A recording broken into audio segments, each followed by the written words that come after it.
বানারীপাড়ায় ডাকাতির ঘটনায় মানিককে মিথ্যা মামলা দিয়ে হয়রানি এবং গ্রেফতারের প্রতিবাদে মানববন্ধন অনুষ্ঠিত হয়েছে। বিস্তারিত দেখুন জাকির হোসেনের তথ্যচিত্রে।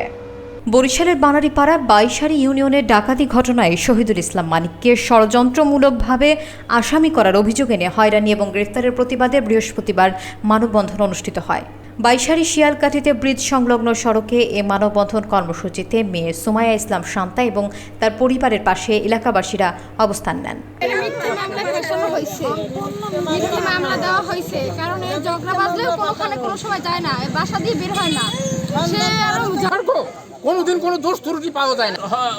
মামলা দেশে কিভাবে মামলা নেছে এইটা সব সবার কাছে জিজ্ঞেস যদি করেন যে মানিক ভাই কেমন লোক, উনি একটা বিড়ি বলেন, সিগারেট বলেন, দোকানে আড্ডা বলেন, কখনোই না। এমনকি আমার বাসার সামনে হচ্ছে এই দোকান, আপনারা দেখেন আমার বাসার সামনে দোকান, কেউ এক কাপ চা খাইতে বললে আমার বাবা আসে না কখনো।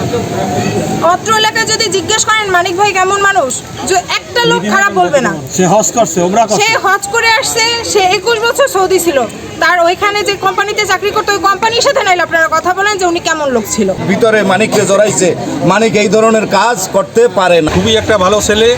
আমার বেশিরভাগ সময় বিদেশে কাটাইছি।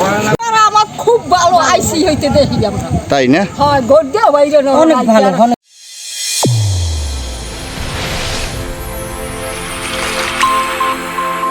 চ্যানেল A1 হৃদয়ের স্পন্দন।